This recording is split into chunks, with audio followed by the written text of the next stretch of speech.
Oh.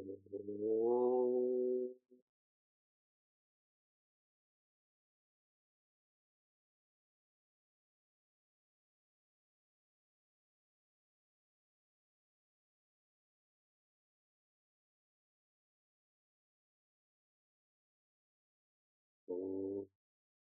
Oh.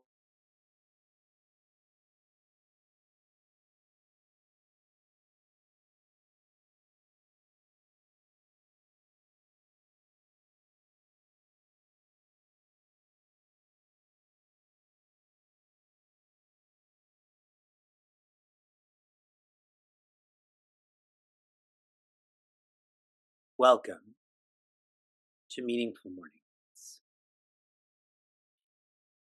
One of the most powerful sutras or teachings in the Narada Bhakti Sutra describes those who are waiting for the right time to start seeking, waiting for the right context to start being disciplined. When one reflects on what it means to be a human, we are all born as humans. We exist as humans because of Mishra. Mishra means mixed. We have lived, our history has been a mixture of punya and papa, or merit and demerit. So in our lives, there are going to be good times and bad times. There are going to be smooth contexts and rough contexts. So the one who's waiting for the right time, the right context, is going to be waiting for ever. They're never going to seek. They're never going to be disciplined.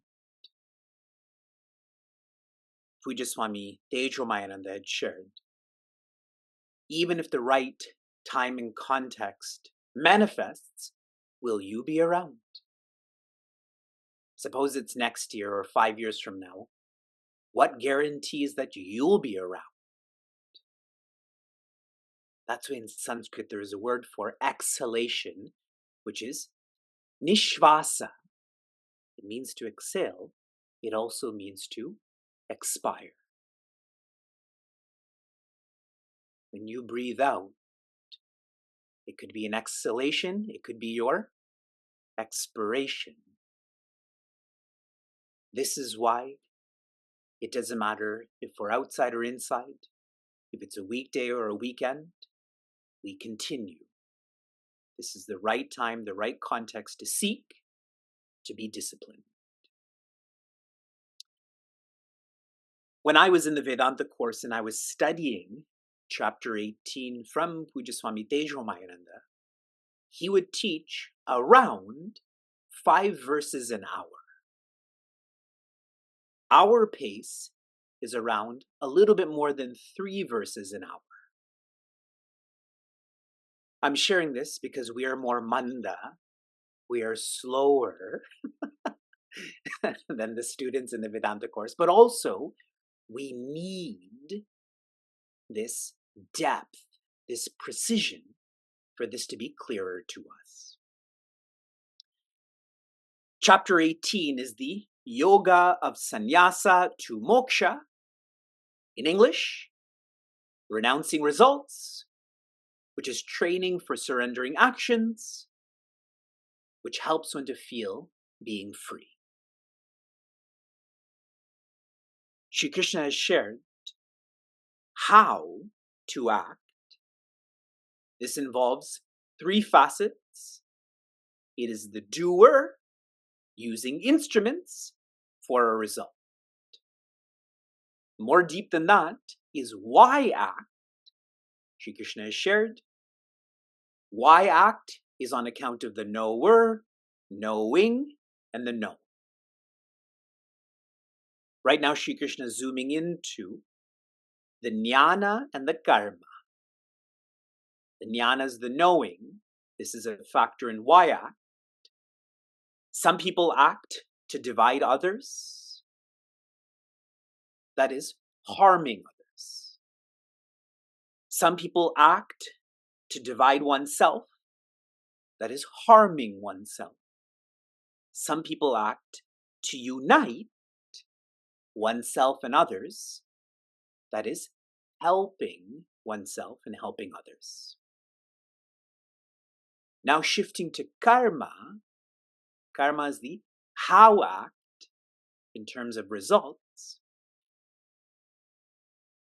Those who are filled with quietness, the result that they act for, they are holding on to, or let me change the word to, they're letting go of attachment, likes, and results. I'm sharing it again. Shri Krishna is being precise on how act.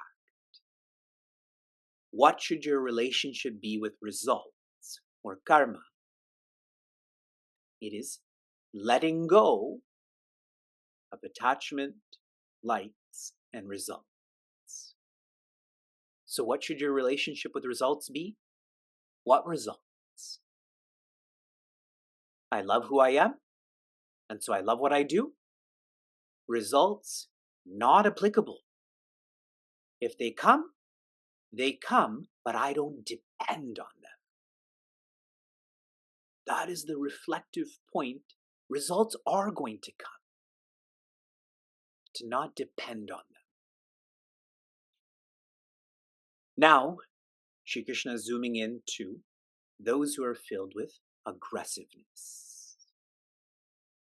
How act, filled with Raja. What is their relationship with results? They're the ones who hold on to desire, doership, and distress. They're the ones who are constantly feeling tired, frustrated, and confused. Next month, I'm speaking for an organization, their DEI division. I'm speaking on putting mindfulness to work.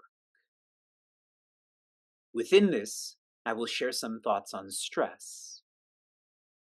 How does one know that they're living by stress? Physically, they're tired. Mentally, they're frustrated. Intellectually, they're confused. But as described clearly in verse 24, the way to not succumb to this is my final point yesterday, is to understand what you control and what you don't control.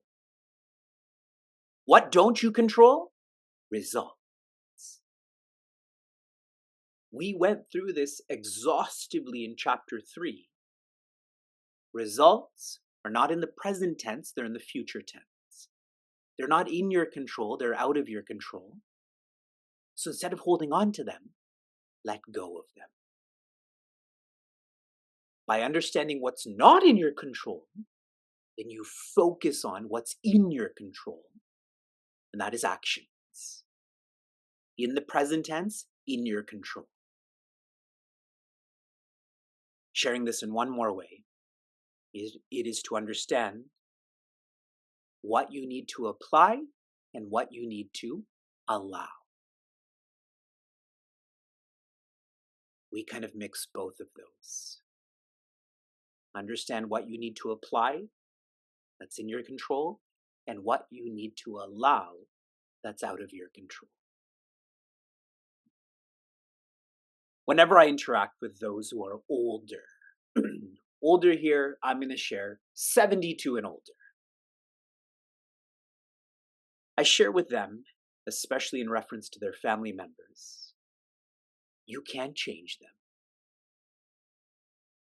You can't change them because they're older. You can't change them because you're their family member. Allow them to be who they are. But those family members, it's impossible for them because they're not trained in allowing, because they never trained in applying. Is this clear to everyone? If you're really good at applying yourself, you'll be really good at allowing others, context, and so on. We continue into verse 25. This verse does not apply to you.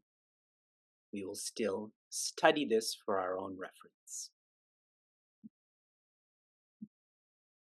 Anubandam kshayam himsam anaveksha cha paurusham mohad arabhyate karma yattattamasamuchyate.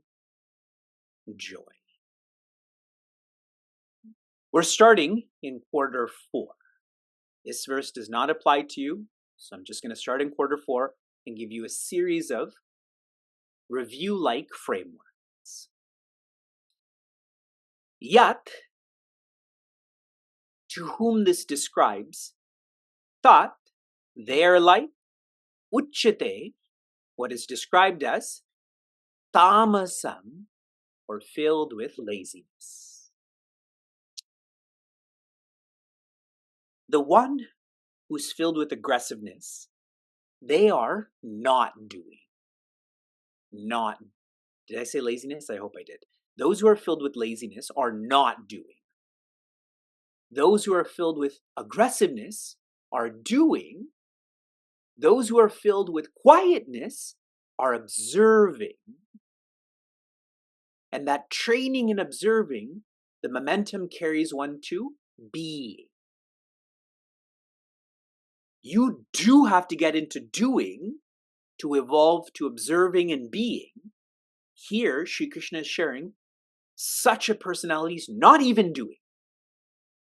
So they're never going to train to observing and being. This framework is clear to everyone.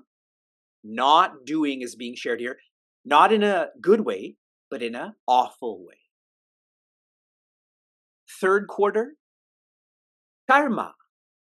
This is the how act. The how act in results. Arabhyate, they do, or their MO is moha, from confusion. If they do, it's from confusion, but they're not doing. The reason for that? Confusion. Anyone whose reason on why act or how act is confusion, they're going to pull bhaya, or fear. And that's going to pull shoka, or sorrow.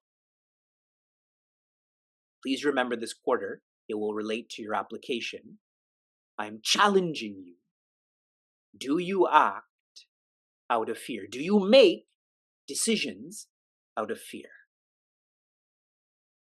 Second quarter, anaveksha means those who have no consideration in reference to their intellect. What makes them a purusha? From purusha, paurusha, that means one's abilities, capabilities. The one who's filled with quietness uses their intellect to inquire. The one who's filled with aggressiveness uses their intellect to instruct. The one who's filled with laziness, no consideration. What is their relationship with their intellect? It is inactive. They don't make decisions, so they don't do. Now, Shri Krishna is very specific in the first quarter. Since they're not doing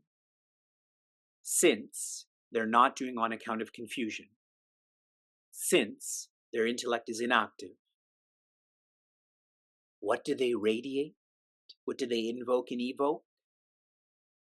Anubandha. They have no concept, no idea of consequence.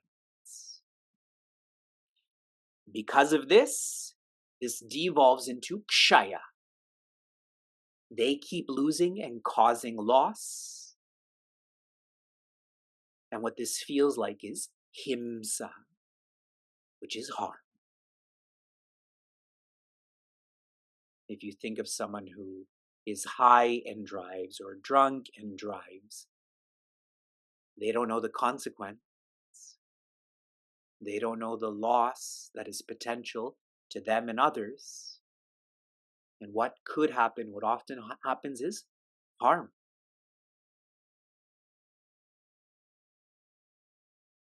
This doesn't apply to you.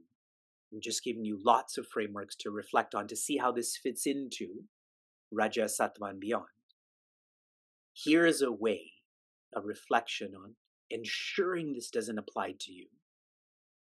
Try to visualize that your guide is looking at you.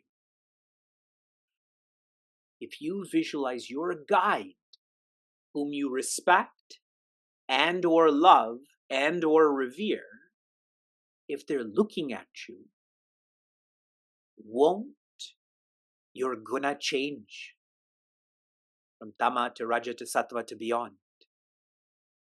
Would you think and speak and act in a certain way if you visualize that your guide is looking at you? From inspiration to application. Your application yesterday was for you to plan this weekend to plant 10 plants. How many of you have planned for this? Good. I see lots of hands.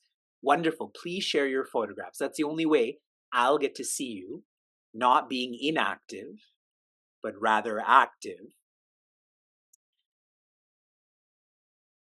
Our efforts, you will find, are training in being large-hearted and long-term.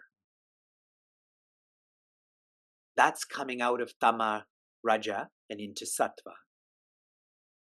I received a message from a seeker in Raleigh. Her name is Sharmila. She wrote to me, "Sincere gratitude to Vivekji for keeping us on track to help build the giving muscle. We have a propensity for our giving muscle to go through atrophy. But these efforts are to keep us on track to build this giving muscle in terms of effort, time, and resources." Your application for this morning: what are 3 ways you act out of fear? What are 3 ways you act out of fear? Shanti, Shanti, Shanti. Be joy.